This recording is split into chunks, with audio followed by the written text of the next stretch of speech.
বাংলা ভাষার জন্য আমাদের বাঙালিরা প্রাণ দিয়েছিল, তারা বুকে গুলি খেয়েছিল, তাদের রক্ত ঝরেছিল। আজকে সেই দিনটিকেও আমরা পালন করছি।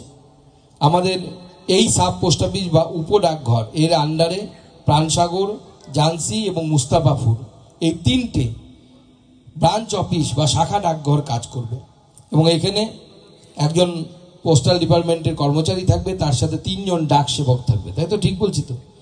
এছাড়াও আমাদের এই যে মুস্তাফাপুর, ঝান্সি এবং পানসাগরের কথা বললাম, এর মধ্যে মুস্তাফাপুর এর আগে আমাদের ঘোষণা করলো যে এখানেও আমরা ব্রাঞ্চ অফিস বা শাখা ডাকঘর খোলার ব্যবস্থা করেছি।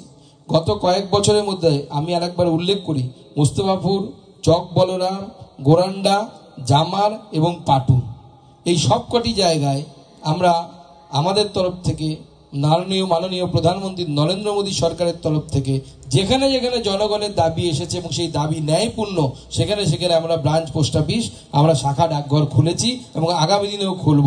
5 কিলোমিটারের মধ্যে যদি পোস্ট অফিস না থাকে, ব্রাঞ্চ পোস্ট অফিস না থাকে, তাহলে পরে আমরা সেখানে পোস্ট অফিস খোলার প্রচেষ্টা করব। যখন প্রথম ব্যবসায়ী বন্ধুরা আমাদের বিধায়কের মাধ্যমে এবং স্বরূপ চৌধুরীর মাধ্যমে আমার সাথে দেখা করতে এলেন যে আমাদের কাজের খুব অসুবিধে হয় এখানে এই ব্রাঞ্চ পোস্ট অফিস থাকার জন্য, এটাকে উপডাকঘরে আপনি রূপান্তরিত করুন। আমি মাননীয় মন্ত্রীকে চিঠি পাঠালাম, মাননীয় জ্যোতিরাদিত্য সিন্ধিয়াকে, তাকেও আমি ধন্যবাদ জানাই। আমি যখন দ্বিতীয় দিন ওনাকে চিঠি পাঠানোর পর আমার একটা মিটিংয়ে দেখা হলো, মাননীয় সিন্ধিয়া সাহেবকে আমি মনে করালাম যে স্যার, আপনার কাছে একটা পোস্ট অফিসকে আমি ব্রাঞ্চ পোস্ট অফিস অর্থাৎ শাখা ডাকঘর থেকে উপডাকঘরে পরিণত করার জন্য, রূপান্তরিত করার জন্য অ্যাপ্লিকেশন দিয়েছি। উনি বলেছেন तुम्हारा काम मेरा काम है, आपने दिया इसका मतलब हो जाएगा, মানে আপনার কাজ আমার কাজ, আপনি যখন দিয়েছেন তার মানে কাজ হয়ে যাবে।